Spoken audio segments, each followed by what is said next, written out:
Good evening, brothers and sisters. I want to welcome you again to BNN 247, the Black Information and News Network, broadcasting live this Sunday afternoon at 3:30 p.m.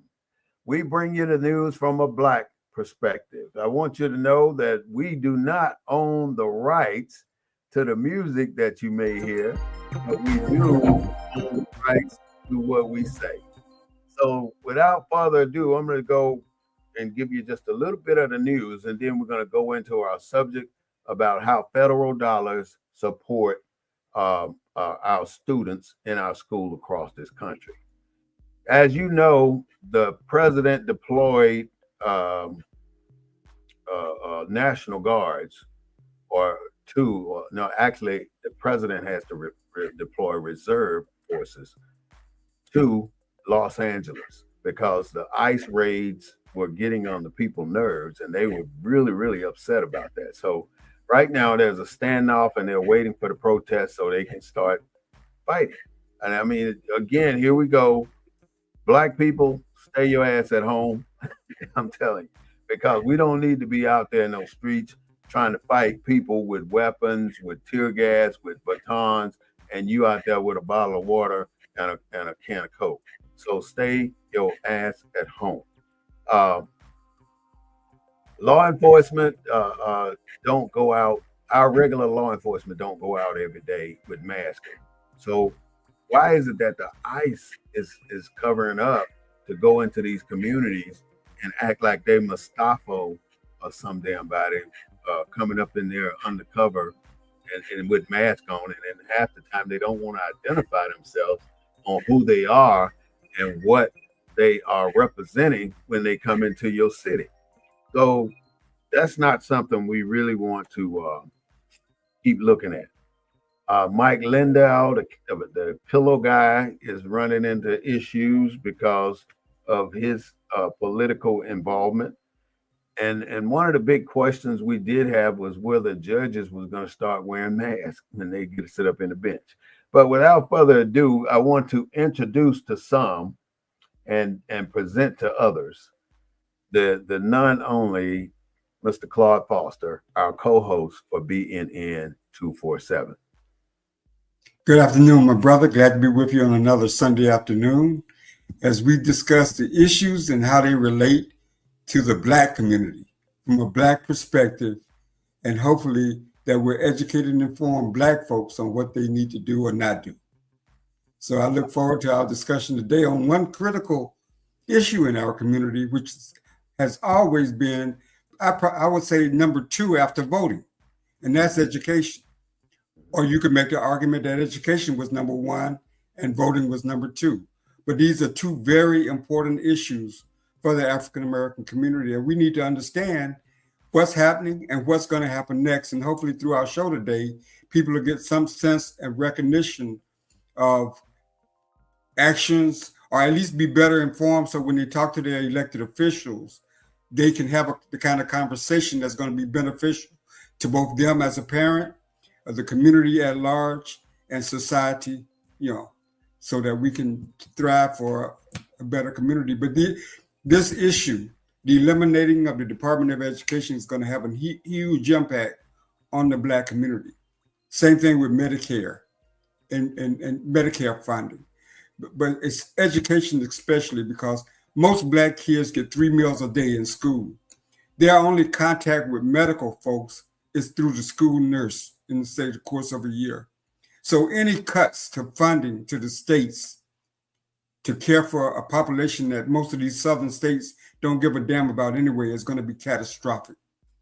So we need to get on top of it. I'm glad to see the NAACP is out front on it, at least providing the information so that we can have the kind of discussion that we're going to have today.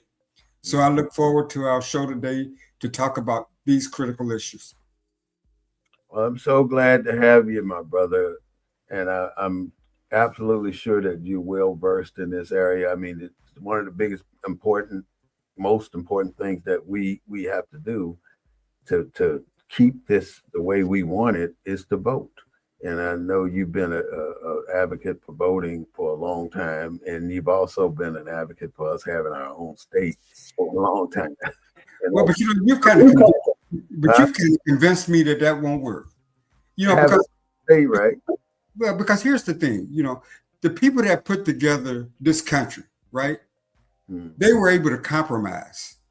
Mm-hmm. They were able to come together for the benefit of them, right? Mm-hmm. And so the philosophical thought, the political thought, everything was constructed by white folks. But they came together at a critical moment and said that the South could only count us as 3/5 of a group, meaning for every 5 person to count, the South got to count 1 person. Mm-hmm. So it took 5 of us to equal 1. And that was for political reasons. So it's always been a numbers game. But Mm-hmm. I don't know whether an all black state, given our dynamics and our dysfunction, will work any better than the system we got now because of that dysfunction. And we could have a whole nother show on that inner race dysfunction that was created not by us, by the way. This dysfunction, this variety of thought and variety of opinion that causes us not to come together to compromise. We've been trying since 1972 to come together. The big conference they had in Gary, where you had the black political leaders, the social activists, everybody came together to try to work out the black problem in America. But the black political leaders walked out because they didn't want to upset the apple cart. So it ain't been for a lack of trying. So I've kind of eased a little bit on my position about the all black state until we figure out how to work together. And hopefully this show will give us some of the tools that we need to achieve that goal. Mm-hmm. And then we can take it to the next level. Because, our own brother right here, Chuck Slaughter, has been trying to get the black community just in San Antonio, which is a small black community, to come together around one issue. That's right. And he can't do it in a city with 95,000 black folks. How are we going to do it in a state with 2 million black folks? So we got a lot of work to do. And I applaud him for trying. Coming together. Yeah. That's our biggest issue. So talking about any of these issues, I'll just caveat with that understanding that we got to figure out how we're going to work together. That's right.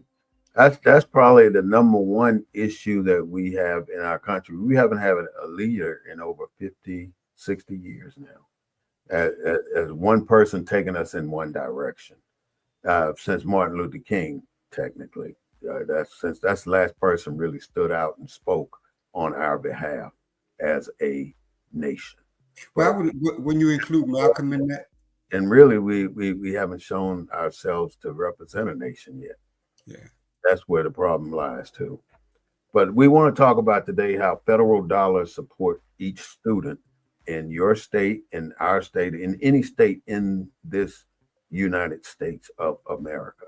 So we want to start out. We were talking about Mississippi just before the show began.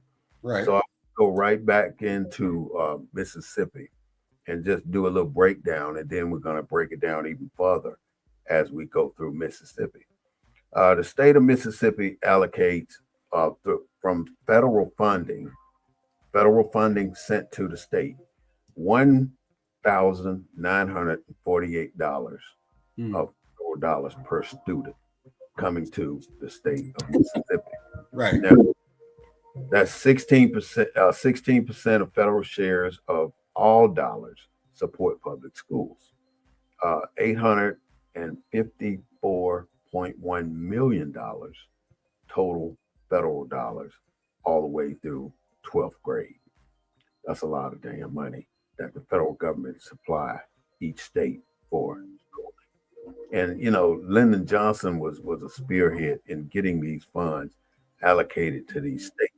So now here you have Donald Trump. He's rolling back some things that you don't even see on this bill. And one that I found out is the Higher Education Act of 1965. Mm-hmm. Now, the Higher Education Act mandated that they consider that a DEI program, by the way. They mandated money to be allocated to the states based on the needed education per student. So this Higher Education Act of 1965 is being repealed. Now, if you know what this is how our doctors, how Black doctors have paid for their medical school through this act that made it mandatory that they get funding to go to medical school, providing there was vacancies and they qualified. And now that with this act being part of this big beautiful bill thing and being repealed, we're going to have trouble educating our Black doctors, especially the ones coming out of school 26, 27, 28. Those doctors are not going to be able to go to the med school because the money won't be there for them to attend. That's a big deal. So that's just one part of this Higher Education Act I wanted to talk about. $351 million in the state of Mississippi go for school meals. Now, just to compare that, what state you want to use to compare that to? We're in Mississippi right now, so we can go to Wisconsin, we can go to Michigan, we can go to. Well, I would compare it to states that have large percentages of African Americans. I wouldn't compare Wisconsin or those states that tend to get a lot more funding. I would compare it to. We're primarily in the South, so I would compare it to any Southern state to see. Okay, so what about, let's say, South Carolina? Yeah, South Carolina got a lot of us. All right, so South Carolina, it is. So we're going to go to South Carolina and see how much.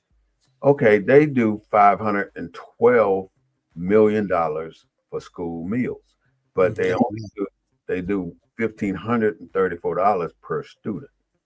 So that's that's 512 for total for school meals. And let's see, we were comparing that to Mississippi. 512 versus 351. So Mississippi only gets 351 million for school meals, and South Carolina gets 512 million for school meals. So South Carolina's a bigger population. Yeah. You can see how the money moves from different pot to different pot, but the state decides how to allocate this money to, and then it tells you how many schools they have in this particular district. Mm-hmm.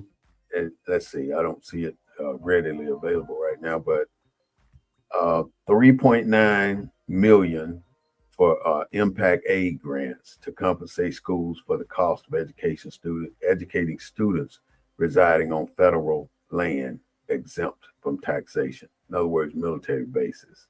Mm-hmm. 1.9 million for multilingual education and teaching Spanish, French, or German, or whatever they teach.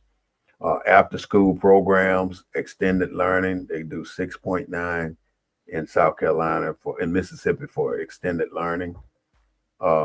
They also, the one thing that I want people to realize is that they pay quite a bit of money for special education. They 126 million, $0.8 million for special education grants. Mm-hmm.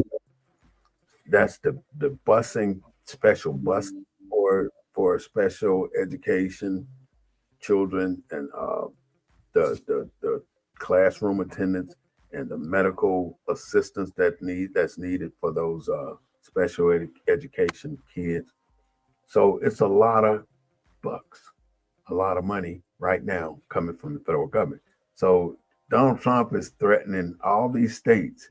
If you don't comply with my requests, then I'm cutting off your money. But what is this request? What's he asking them to comply with? DEI, cut these DEI programs. In other words, like in California, they're still letting the guys that are the transgenders. Oh yeah, and the athletic departments and stuff like that. Yeah, they're letting them participate in these female programs. And then in West Virginia, this is the one that really knocks us out the boat. That all these people work in the coal mines up in Mm-hmm.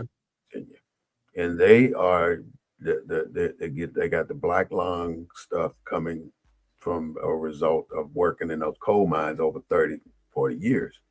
They're cutting those funds. Well, Same with 9/11. They're cutting the funds. They've already dismantled the people that were in place to assist those 911 victims, the survivors. but So they here's here's here's the thing, brother, and this is what makes what Trump is doing so heartless. Education is only 4% of all federal spending. So why pick on the most vulnerable part of the budget? Kids. some very good. 4% of all federal spending is spent on education. Mm-hmm. So why you gonna make that target number one? And I think you know why. It's because of public education. It's because of the kids that are in public education. Mm-hmm. Texas just passed a bill to give parents who make up to 5% of the federal poverty level a $10,000 voucher to send their kids to private school. It's a rebate. Mm-hmm. It's a tax rebate. Mm-hmm. Because the sponsor of the legislation is right here in Harris County, in his community of 65,000 people. Mm-hmm. They got 10 charter schools. 10 in a community of 65,000 people. So I just wanted to point that out, that even though we're talking about public education and Trump has made it ground zero number one, it's only 4% of the federal budget. So why is he going after an agency that's only 4%? Because it looks like us. Because all those enforcers up in Dallas, because that's where the regional office is for this part of the country, for Mississippi, Alabama, them inspectors go around and make sure these states are doing what they're supposed to do with people that look like you and me. They just eliminated that whole headquarters there in Dallas. That's what they're going after. That's why they're picking. They're picking just like society picks on. They're picking on the most vulnerable populations. And this is what, that's the easiest target. well, it's the easiest target, and it's the target that people don't really fight for, man. Except for political reasons. The Democrats are talking a lot about it now. The politicians are talking about about it now. It's so they can be relevant. Mm-hmm. Yeah, I just got a comment. I just that it was only 4% of the budget. So, I got a comment from Debbie. I just wanted to acknowledge that we do hear you. You talking about your daughter at age 13. So Texas, though, only gives $1,690 per student, but that you were saying that they gave a $10,000 voucher to just parents. Just passed it in the legislature. School costs a lot more than that. Now, I don't know about other states, but I do know right here in Texas, when kids get ready to start school, they put these laundry list of items out at all the retail stores. So now that kid and that family, whether they make $1 million a year or $2,500 or $27,000 a year or less, they still got to provide everything on that list. You couldn't get her in school, so she had a family, and I didn't get that. I don't understand that last part, but you're saying you couldn't get her in school. The public school system now is going to be an issue because they're not going to have these people are going to go to these private schools. Like Pastor Hagee right here in San Antonio, he's got a K through 12, kindergarten through 12. But Donald Trump is also threatening to cut the Head Start program. Yeah, but what I'm saying, I bet you he's got a charter. That church probably got a charter school, and them parents are paying hefty. So those parents who can already, if you're making 500% of the federal poverty level, you're making almost $200,000. Them the people that's going to get the rebates. Ain't no poor family. My daughter went to a private school at our church that was sponsored by our church. The tuition there was $9,000 a year. Nowhere near. So for those types of schools where you got where African Americans control and stuff like that, maybe parents can afford it. But most schools are going to cost a heck of a lot more than 10 grand. But to a person that can already afford it, That's a nice rebate, don't you think? Hmm. That's a good rebate, but you're not going to find too many schools that's going to put your child through a year of school for less than the $10,000. If Right. you can get less than 10,000, you're doing damn good. But most schools, the parent is responsible for paying anything in excess of whatever that voucher covers. That's Right. the problem that he's not discussing with anybody, is how much more are these schools going to cost? And naturally, if schools know the voucher is 10,000, they're going to try to milk parents just like anybody else. They're going to move their tuition fee up. So every school is going to be over $10,000. They're going to want that voucher, plus they're going to want as much money they can milk out of a family, and then they're going to want that kid to show up at school with everything on that list. Now she went to school at night, and she is now a registered nurse. That's an awesome thing. Mm. Debbie is just commenting on TikTok how how her daughter went to school at night, and Right. now she's a registered nurse. That's a significant accomplishment, and that's really what it's all about. You got I to mean, do what you got to do. you got. I mean, a lot of parents. I mean, I've heard talk from a lot of black parents. They're gonna start homeschooling their kids. You know. Mhm. Yeah, because my daughter homeschooled her daughter, Oh, and okay. that's just sometimes kids just don't fit in, and that public school system sometimes moves too slow for some kids, and sometimes it moves too fast for some kids, and it's just not exactly what you really are looking for. Now you got an option to go to any school you want to, but you just look all the way back to when black folks had their own schools and nothing but black kids went to their schools. Because I went to an all black elementary school, and I went to an all black high school. And I think that's something different.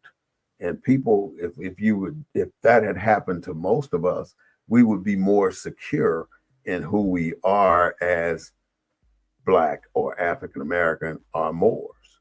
We'd be more secure in what we're supposed to be doing as black people.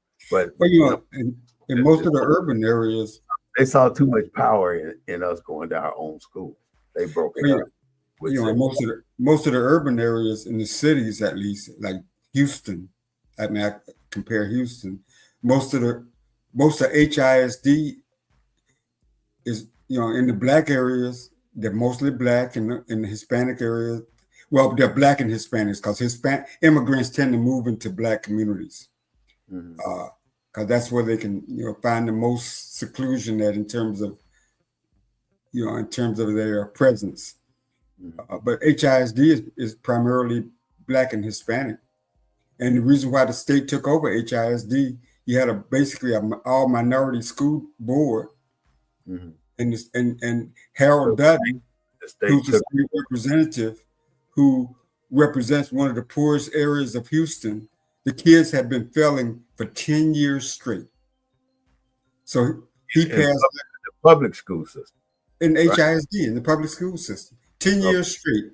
Nobody nobody got excited about it because the kids are throwaway kids, man. Minority kids in poor areas of cities and towns, nobody gives a crap.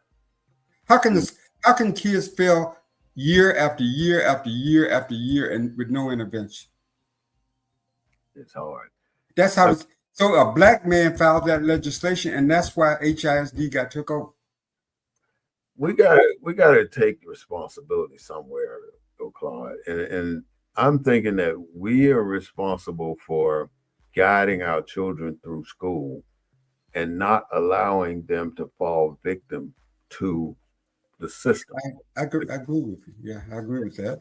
And I'm saying that to say this: by the time a kid gets in the fifth, sixth, and seventh grade, you should, as a parent, you should be seeing what type of direction that child may be going into. You're going to see if they're academically, electronically, or mathematically, or scientifically. They're going to be falling into a lane, STEM, STEM. What is it? Science, technology, electronic, and mechanics, or something. Or mathematics. Engineering, mechanical, yeah, STEM. you're going to fall under one of those STEM programs. Your job as a parent is to guide your kid through that STEM program so that child can have a fighting damn chance in this world, because you ain't gonna be there always to wipe their ass and keep them from drowning in this society and becoming a statistic. The only free ride they can get is in jail. That's it. Otherwise, they're gonna have to damn fend for themselves, and they're gonna either be homeless or they're gonna be in the system. And you don't want your child in the system. So guide your child either academically or vocationally. If they going vocationally, they want to be a mechanic, start teaching them mechanics, putting them into positions where they can become a mechanic if they want, you know. And when I say mechanic, I don't mean turning wrenches. You can be a mechanical engineer. You can be a whole lot of different things. You can be a body technician. You can be an alignment technician. You can be a brake technician. You can be all kind of different specialists, but you have to guide yourself into what you really like. And you don't want to get something that you can't do at 60. If you can't do this job at 60 years old, then if you going to be an owner or executive director at 60 years old where you don't have to do the work, then you go into that field. If you think this is a job you're going to follow, and you love doing it with your hand for the rest of your life, then do something that you can do at 60. Because if you can't do it when you get old, then that's a problem, because now you got to switch careers. You want to stay in whatever field you go in, you want to stay in that field as long as you can, if you like that field.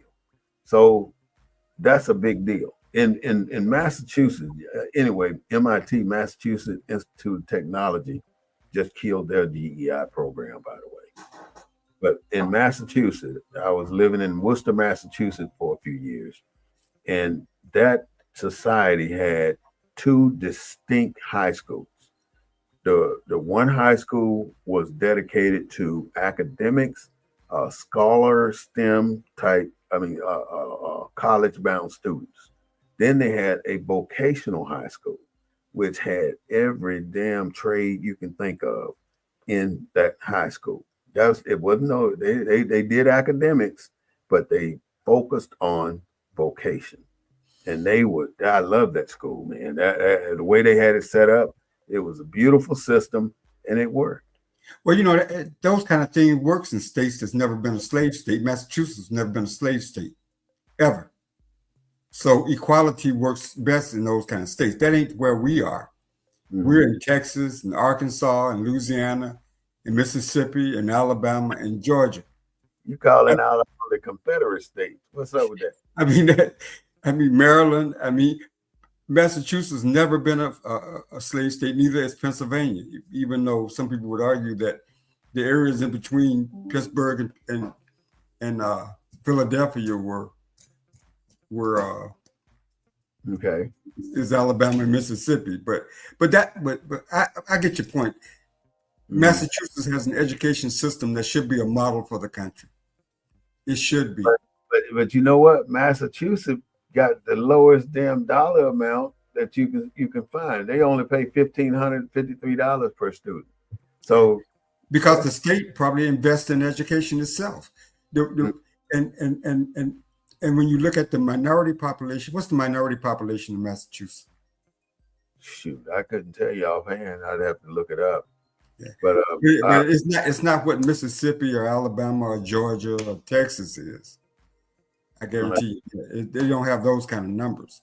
So I guess what I'm saying, man, is everything that we're saying is true. But when you look at federal spending, right, and this is kind of interesting. Mm. You know, well, they spent $545 million on lunch programs. Let's check this out. This is as of fiscal year 2024. The Department of Health and Human Service is 25% of the federal budget. Social Security is 22% of the federal budget. Department of the Treasury is 20%. Department of Defense, 15%. Department of Veteran Affairs, not 5%. And Department of Education is 4%. So why are you going after The an low. agency that's only 4% of the federal budget? Mm-hmm. Because And there is that's something I kind of can. I know why. If you look at the structure of the education system and why it's an education system to start with, why did they create the education system? We can go back to the Rothschilds, the Rockefellers, and this is a whole list of billion trillionaire families in America that had a lot to do with the creation of the education system. Why did they need students to sit down and learn for 8 hours a day? Why 8 hours a day? well, I hear I yeah, I think everybody's I think we are generally aware that the education system wasn't based on the education of the mind. It was to produce workers that know Mm-hmm. how to get up on time, get to school on time, do the work for 8 hours, and then go back home and start all over again next day. So it was regimental kind of training. But Okay. but for us, Um, it started in 1954 with Brown v. Board of Education. yeah. Yeah. That's when we really got introduced into the mix. Mm-hmm. Because prior to that, nobody really gave a damn. School districts, if they were spending $1,000 on a black child, they were spending on a white child, they was only spending $10 on us. Mm-hmm. And it was the Department of Education and all of its programs that equalized education when the court said that education had to be equal in this country. Mm-hmm. And that's when the Department of Education got its might, got its strength, got its Mm-hmm. budget. And that's why you got all these big enforcement agencies like in Dallas that covers the South and Southwest. I think it's the South and Southwest. Mm-hmm. And Trump's taking that down, man. I'm going through this book by Angela Davis, right? The My Four homegirl. Aspects. Yeah. Yeah. And she's talking about right now. I'm at the chapter where she's talking about how her elementary school was an old house, and Yeah. then her playground was an old sand lot. You know how we used to play run out into the sand lot. But then you go down the street and look at the white folks' school. It was a red brick building with a concrete playground. Mm-hmm. So that was before Brown versus Board of Education. So after Brown versus Board of Education, things started to change somewhat. So I could see the change when it started coming towards us in That school. wasn't no that wasn't no that Hmm? wasn't no free and reduced lunch prior to Brown. No, I'm talking about the books. But the books, when you Yeah. see how we started getting leftovers. So now the states were making it look like they were doing so much for our public school system. Right. But if you really look into the education system, another book I was in was telling me that the whole school system is set up based on how black people were training our kids before the school system became officially a government entity. Mm-hmm. So before the Department of Education. So this whole system is set up off of something we created again, and it was copied and duplicated and exploited. White kids were being taught at home, black kids were being taught in groups, and that's where it evolved from, Right. according to what I was reading. Now I'm not, I wasn't there, so I can't say it's exactly like that. But the bottom line is we have to do what we have to do to support our kids. And our kids right now are sitting on the damn fence because we don't know which way we're gonna fall. We don't know if we're gonna feed them this summer. We still don't even know. I mean, this big beautiful bill got a lot to say. And Donald Trump swears up and down he's doing this for the people. And in reality, the same people that put him in office are the same people that's getting their throats slashed on their children. Their children are the ones going to suffer because y'all voted for a false dream, or what do they call it? Fake news. You voted for this stuff, and now it's coming to you. and you're acting like it ain't affect you. It's gonna tear you a new butthole. I mean, it's gonna rip you out. You ain't gonna be able to survive with the way it's going. And now people in LA are acting a damn fool about the ICE. That's a distraction. They got so many distractions coming up right now. Elon Musk fighting with Donald Trump, a distraction on the bill because the bill was getting too much press and people were looking too deep into the bill. So they had to get people out of this bill. So let's create a distraction to change the narrative. And that's exactly what all the damn newscasters are doing now is broadcasting all this other bullshit. Yeah, because when you look at what's going on in LA, that's not really that big. I mean, it's a small group of folks. But It don't deserve the kind of attention that it's getting. look what he did, man. He sent the reserve forces I know, that's what I'm saying. He goes in there. and they ain't even protesting right now. That's what I'm saying.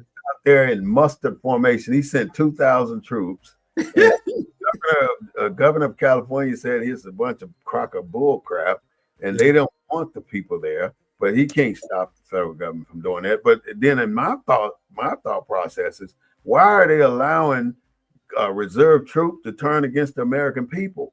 The military is it's almost like a robot being programmed to attack his owner. Well, but Trump is kind of using the military in ways that other presidents would never use the military. The military ain't never supposed to attack a civilian in this country. That's against the Constitution. That said that they're there to protect, not to fight. Well, I don't think he'd do that in a Republican city. I don't think he'd do that where you had a Republican mayor. Where you, I think that's only in minority-controlled cities. Democratically controlled cities, put it like that. It's a partisan thing. I don't think he'd ever call. Look at the rioters in D.C. on January 6th. That was way 1,000 times worse than what you got here, and there wasn't no troops called. He didn't call out the troops. Yeah, true. Yeah. Oh, there you go. There's good people on both sides. That's good. Yeah, people on both sides are good. Yeah. People on both sides.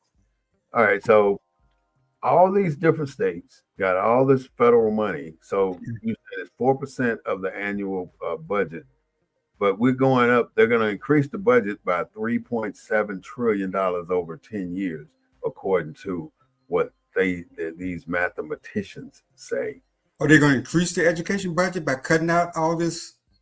But their argument against that is that, well, Biden did it and raised the budget $1 trillion every quarter. You know, I mean, why is everything that we find wrong with the Trump administration is blamed on Biden? How can you blame Biden on everything? When are you going to accept responsibility for your actions and what you're doing under your watch? Yeah. It just ain't happening right now. It ain't happening.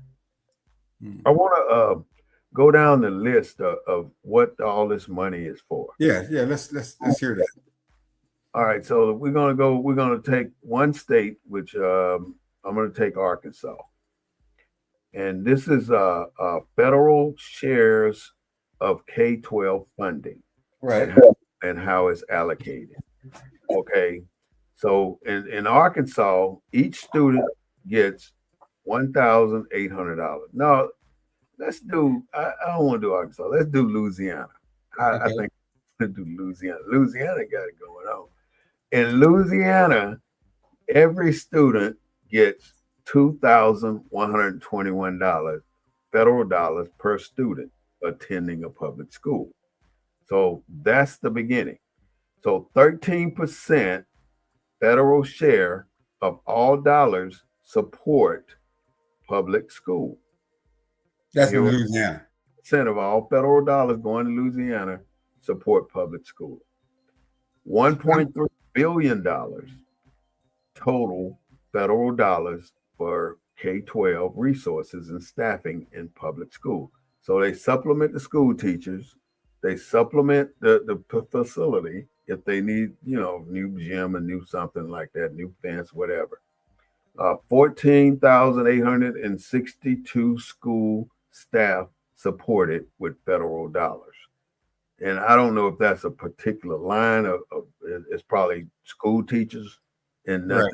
nothing else. They don't support the janitors, the mess hall people, or the cooks and all that stuff, but they do support teachers. And they're basically saying to me that there's 14,000. Uh, uh, I was just looking at something that just popped up. Package handlers $6,000 to go to school a year, and few take it. Oh, basically they're saying FedEx, Amazon, UPS. This is from Airborne Ranger, saying that they give money for people to go to school up to $6,000. Anyway, back to what I was saying. 14,862 people supported in the state of Louisiana. Now, 14% rise in local and state taxes required to replace federal education dollars. In other words, if the federal government cuts the federal funding, the people will have to pay an additional 14% in taxes because they have to raise the taxes 14% to supplement that Now, money. are they talking about? Are they talking about eliminating the $2,120 per child altogether? That's just the federal side.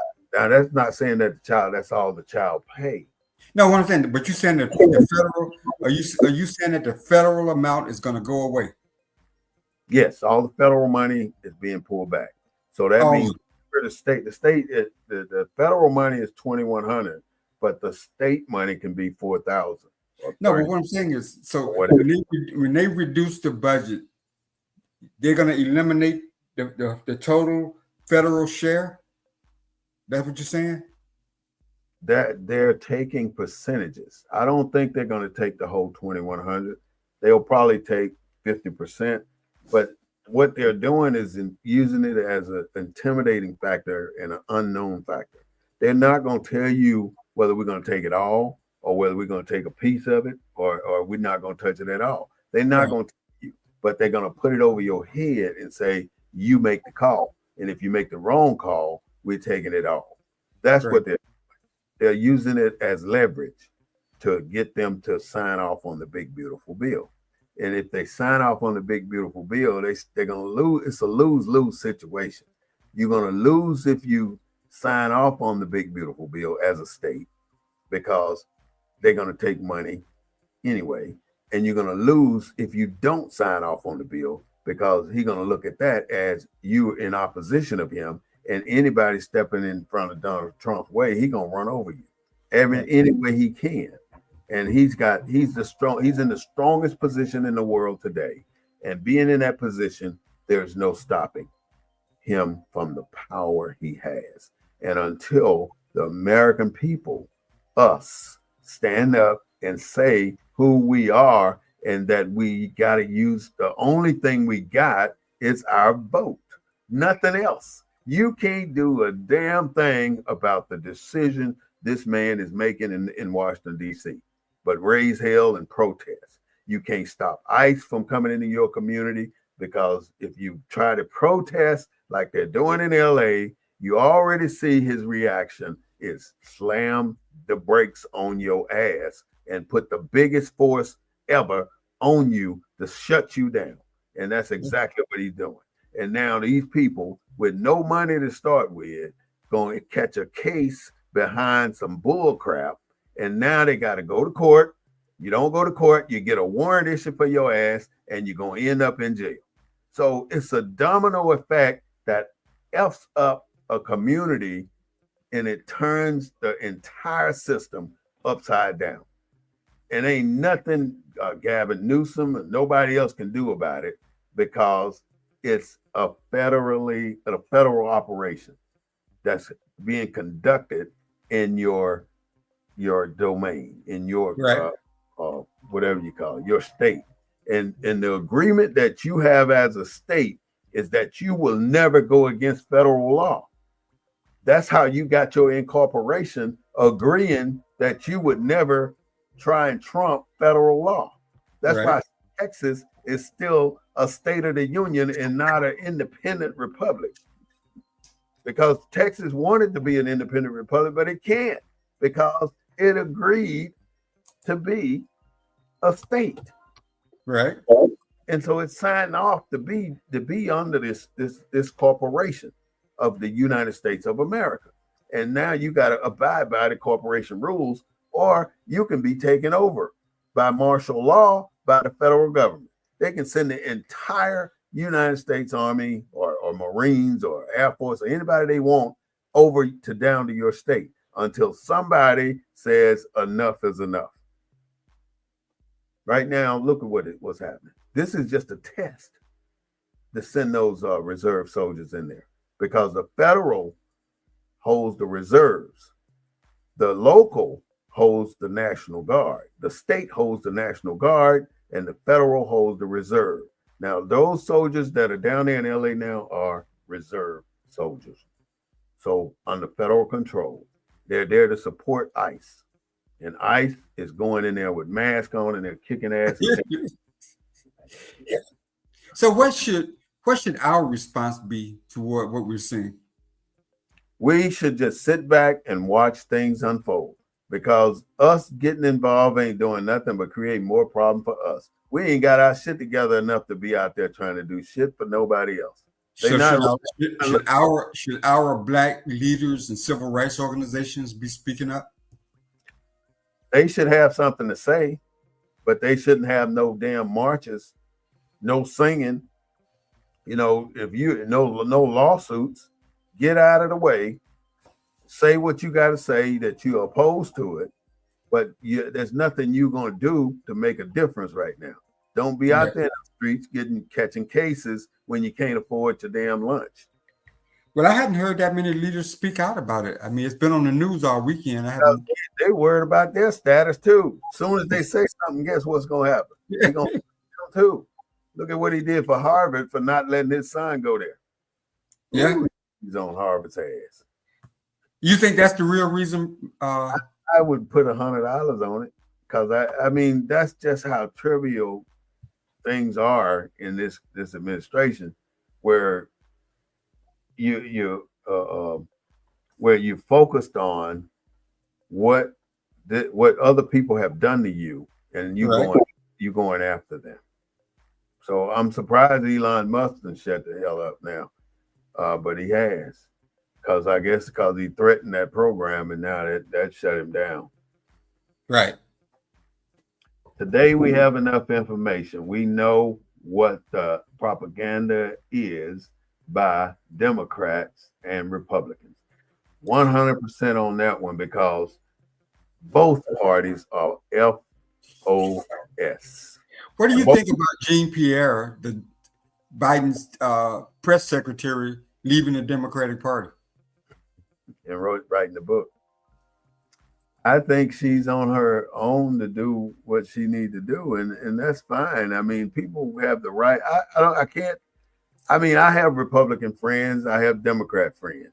I don't want to say that being a Democrat or being a Republican or leaving the Democrat Party or leaving the Republican Party is a reason for anybody to change an opinion of a person.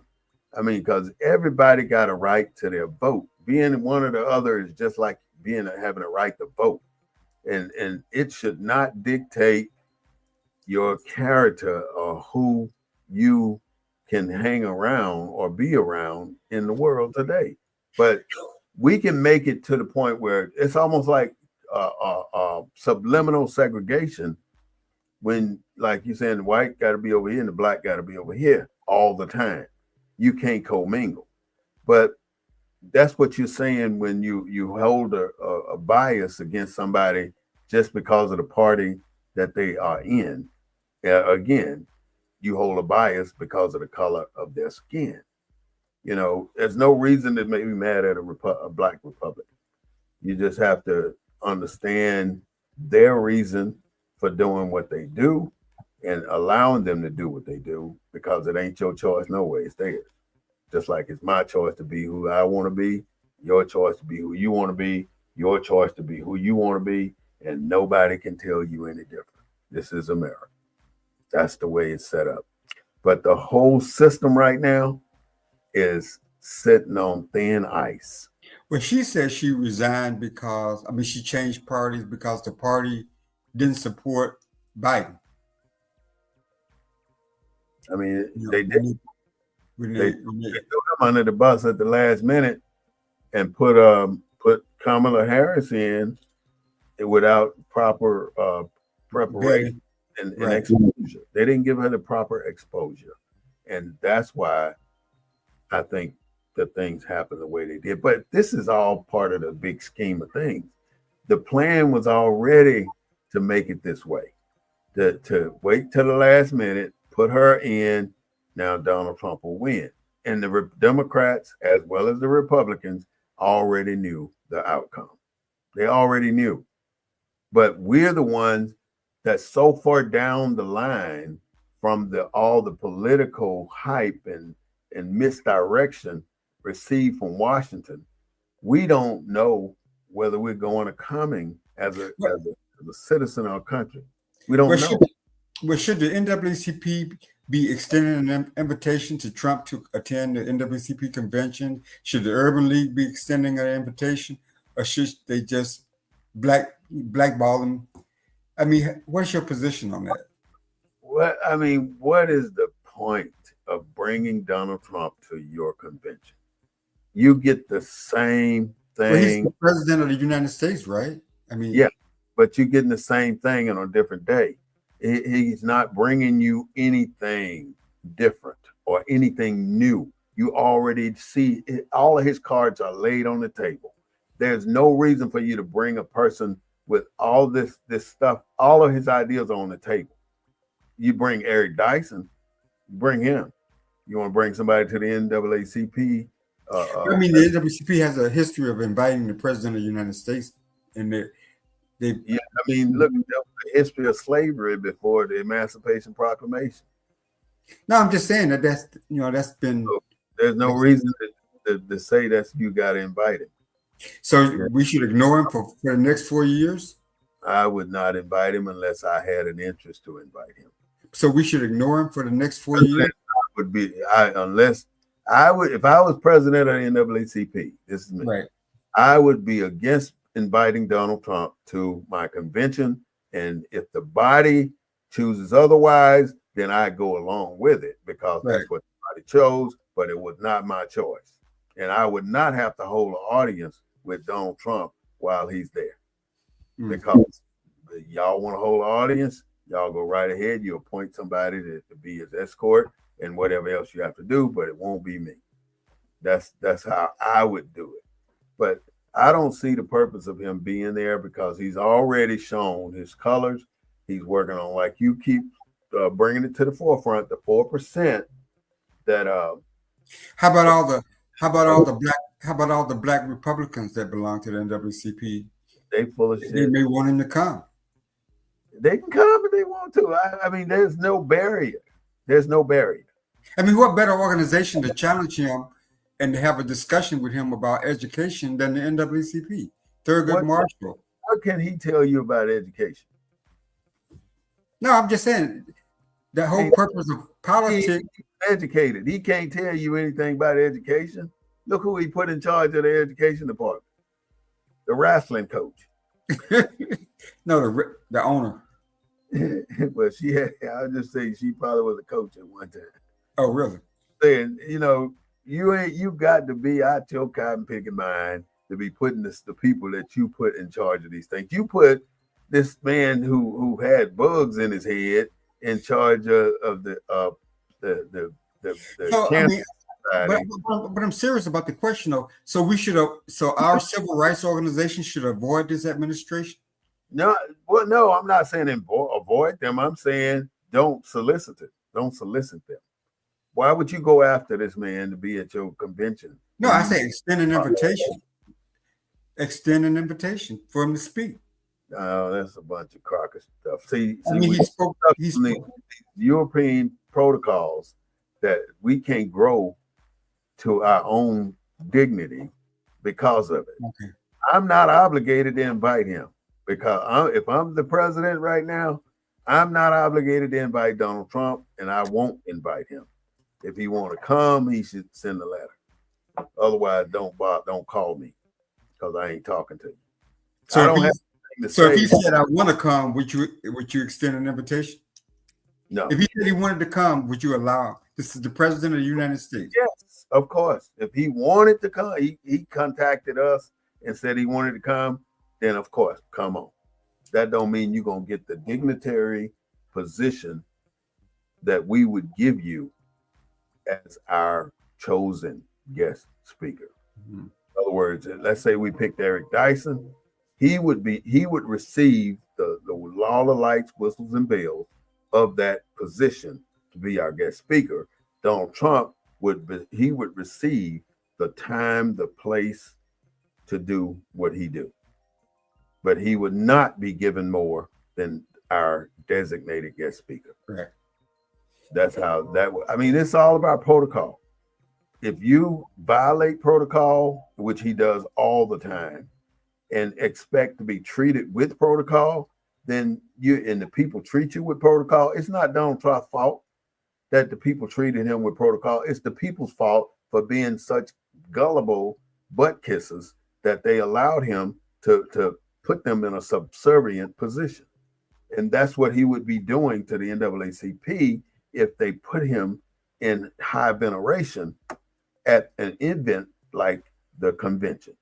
They would be putting themselves in a subservient position to Right. President of the United States when you did not invite him to your event. I watched something the other day where when he was here in Washington, I don't know if it was his first term or this term, but he went to a Catholic church one Sunday morning, and the priest wouldn't let him in.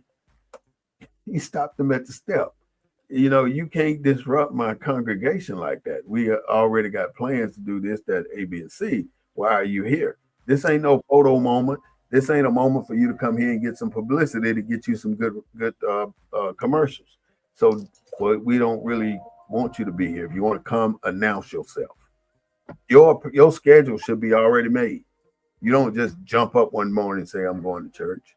President has to lay his stuff out because the secret agents have to perform certain tasks before he arrives, while he's there, and even after he leaves. So there's so many things that have to take place for him to be somewhere. He can't just show up at McDonald's.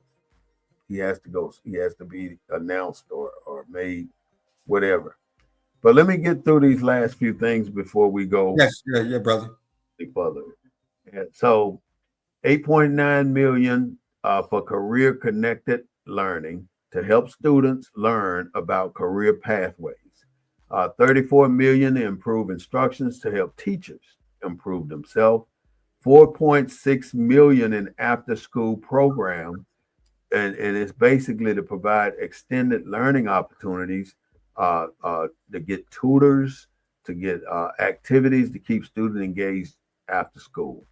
Um, 3.6 million to help non-English speaking students. And this is for Louisiana.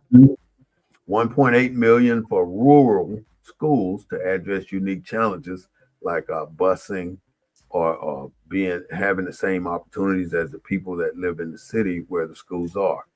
Right. And it's just a money. All this money is broken down from the federal government. Now, if the federal government is going to give you a 1.8 million for rural schools in this state, in the state of Louisiana, then the state of Louisiana also putting funds up to this. And I don't want to say matching funds, but I'm saying that they putting funds into rural schools as well. And all these categories are the same for every state. So every state got a different amount of federal dollars that goes to these different programs, and some may be more than others. Like the after school program is a lot compared. It's $450 million. 450 million in the state of Louisiana. That's what the federal government gives to the class. I mean, to the student body for public schools. Now, again, if they pull that money, they pull that $2,100 per student from the state of Louisiana, because the state of Louisiana said we're going to let transgenders play whatever sports they want to play. And Donald Trump said, well, okay, y'all do that, but you get no more federal dollars. So now. Okay, let me ask you a question. Mm-hmm. Okay, Louisiana gets all that money, right? Mm-hmm. So if you're back in Washington, D.C., and you're giving Louisiana all that money, and they're ranked 42nd out of 50 states, what would your attitude be if you had to oversee all the money? Well, as a federal, on a federal level or a state level?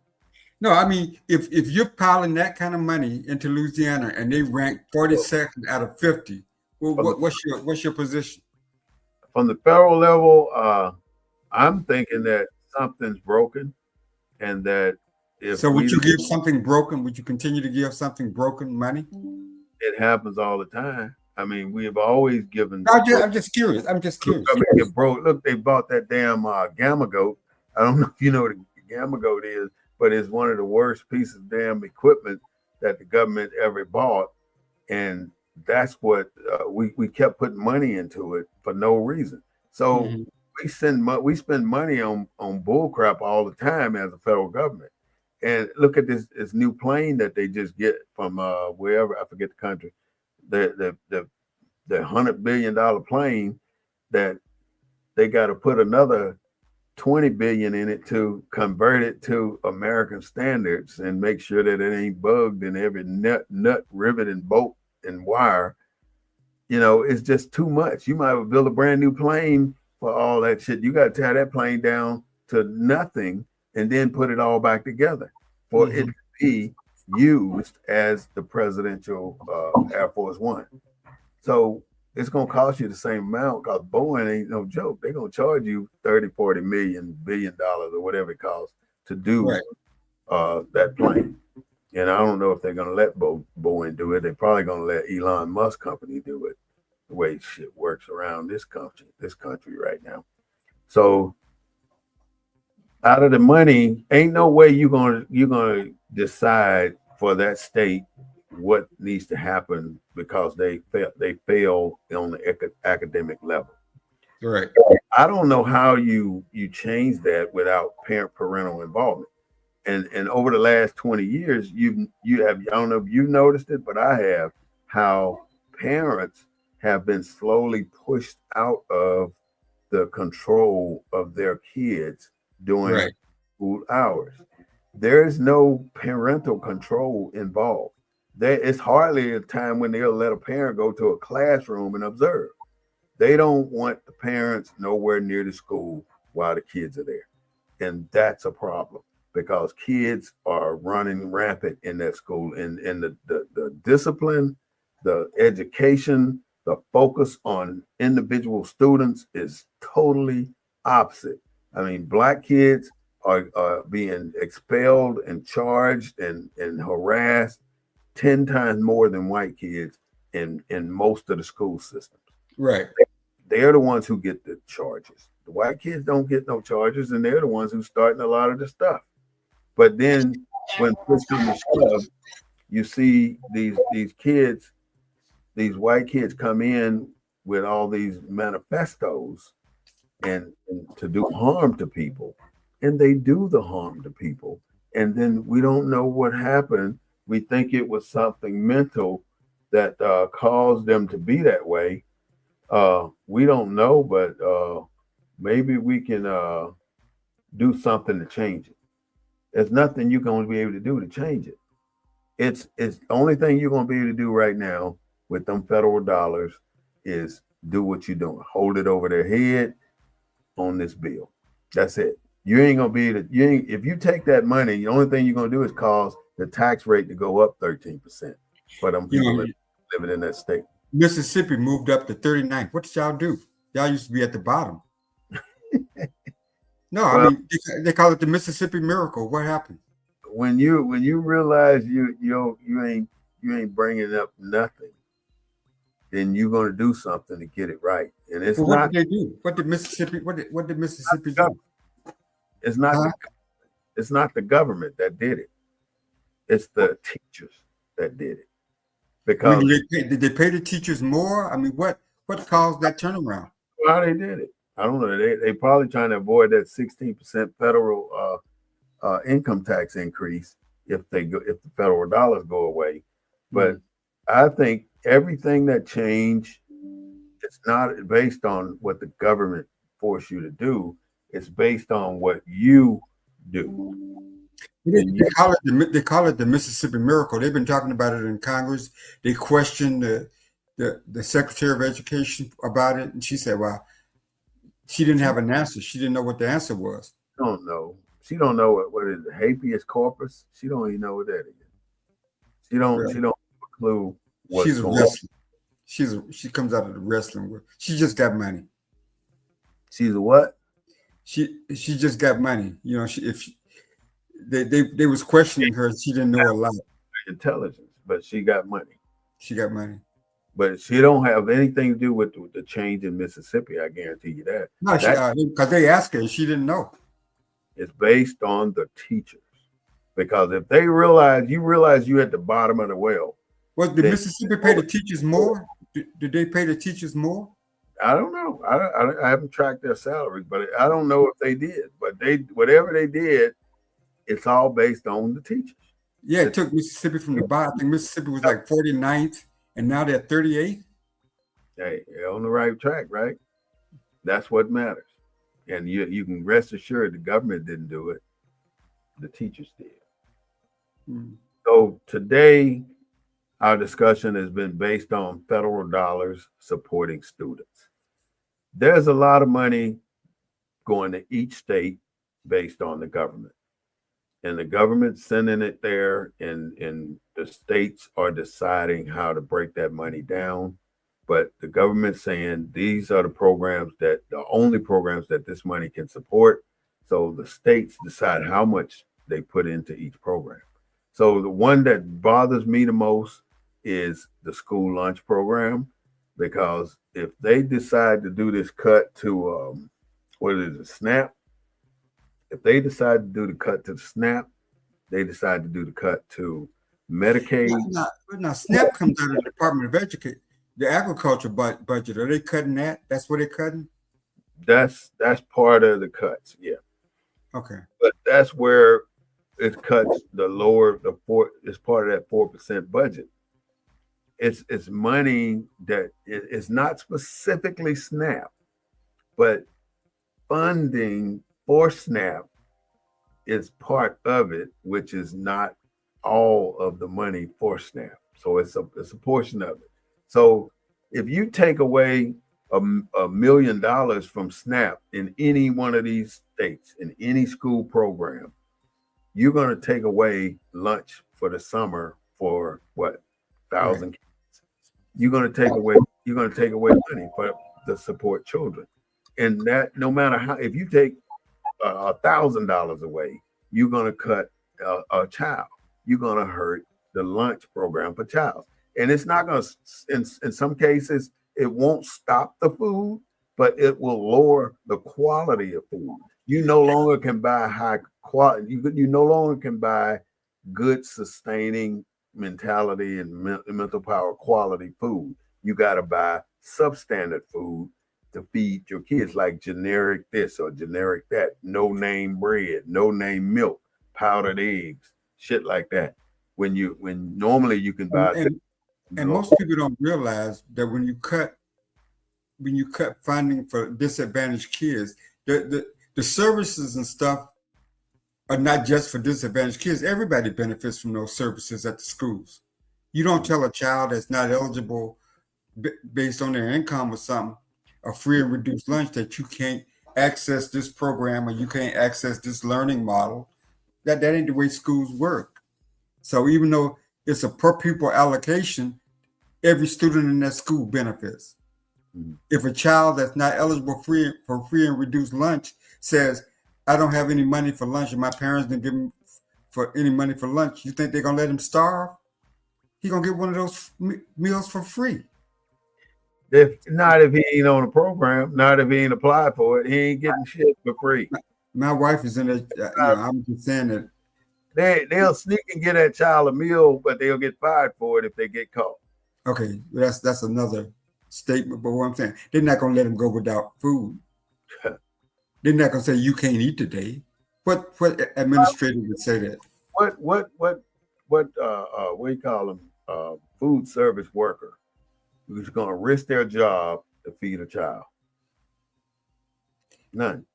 They work in there because they need the job, just like the child needs the food. So you saying that you think that they would let a child go without food? They wouldn't give it to them freely. And they'll turn their head and say, "Well, while I'm not looking, do what Right. you know." They'll do something like that, but they're not going to just fix that child a plate and let that child walk through that line without somebody paying for it. Right. Somebody Yeah. paying for it. Yeah. You know, that I book. think it's built into their budget for stuff like that. I think that's part of their budget for stuff like that. Oh, to feed the ones. Some of you got to apply, and that's one of our other issues with Black people. There are so many systems out there. I just got a comment saying they will feed the children without payment. That's the point. Right. Will they feed that child whether that child can pay or not? They don't care. If the child goes to the line, they ain't got no money, say hungry, they're gonna feed it. That's basically. Yeah. And this is from a school teacher. Now, whether they would do it every day, I don't know, without some kind of intervention with the parent or something like that. But I'm saying that if a child shows up in that cafeteria and doesn't have the money to pay for their lunch, they're going to feed that child. Maybe for today. For that day, yeah. Now, they may intervene if it occurs more than once to a child that's not otherwise eligible. Somebody's going to be reaching out to that parent. Yeah, something happened to get this taken care of, because we cannot feed this child every day without some type of consequences. That's that. And I mean, even one time, if that child got fed and it went up the chain of command, somebody would have to answer for that. Right. And they probably would be admonished, don't do this again. That's what I see. And I don't see it as something that can happen without some type of consequences. It can happen. I ain't gonna deny that. I would feed the child. Yeah, but it's the same thing with at-risk kids. I think they have reduced lunch programs. They put you in a position to be qualified to eat, but when you don't take advantage of these systems, then that's why I say Black people don't take the time to listen for the systems or the research the systems, so they don't get caught up where your child is in line and ain't got nothing to eat. And now you're forcing the administration to come see you about your child not having food to eat. Why didn't you sign up for this program? And then you sitting there, what program? What program you think? Your program been offered to every child in this school that doesn't make $27,000 a year, or is it $24,000 now? I don't know what to call it. But you got a lot of parents who you got a lot of seniors, you got a lot of homeless kids. I mean, you got kids in school that don't even have official guardians. So there's all kind of situations. Mm-hmm. All right, I'm being told that they will not let a child go hungry or a student go hungry. And each school district has a fund to feed on underprivileged children. Right. So everybody get to eat. Yeah, they're not gonna let a child, like I said, food getting thrown away that make no damn sense. There's probably a lot of food getting thrown away. So Claude, we're coming up a little over an hour or so. Right now, I think it's a prime time for you to go ahead and let us have all the beans. Well, it's been a great show, great discussion today.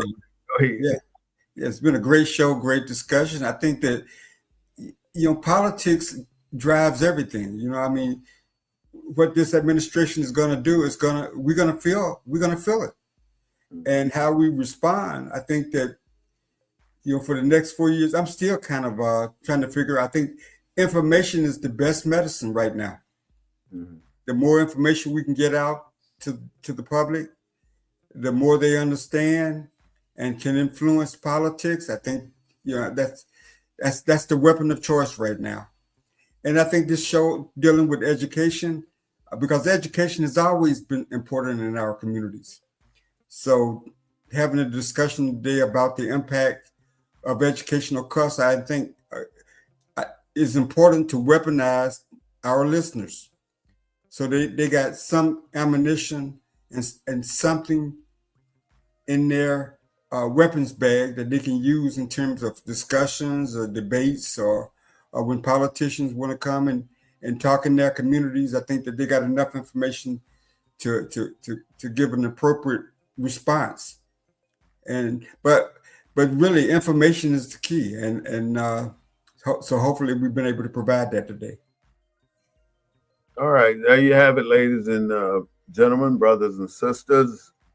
You've heard Mr. Claude Foster give us his closing statements. And as always, I really do appreciate his participation in the Black News Network 24/7. And I think his commentary is spot on and where we need to be. He did say education and weaponizing our listeners so we can be prepared to defend ourselves in the midst of all this turmoil.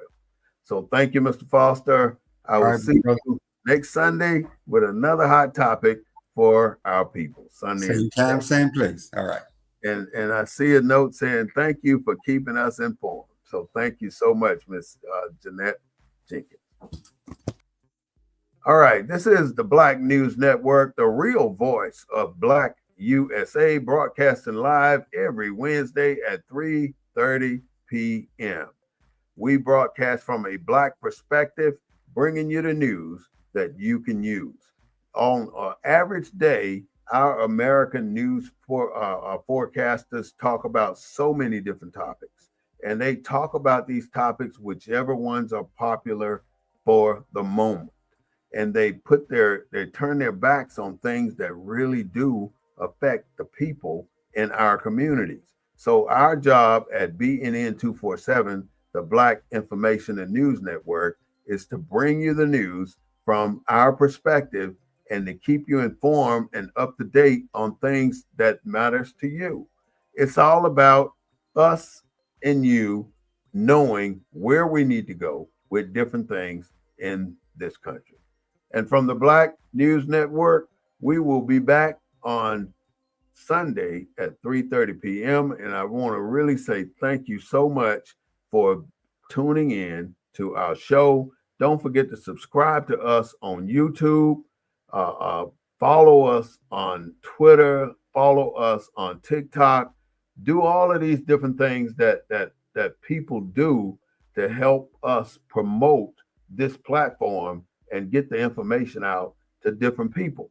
I mean, it's so few resources out here for somebody to bring you this type of information, and all you got to do is listen. You don't have to watch the show. You can put it on your podcast or put it on your earpiece or whatever you want to do when you're at work, and just listen to the information being put out there for you. Either way, it's about you and not us. It's about us letting you know what time it is. Have a great day today and a better day tomorrow.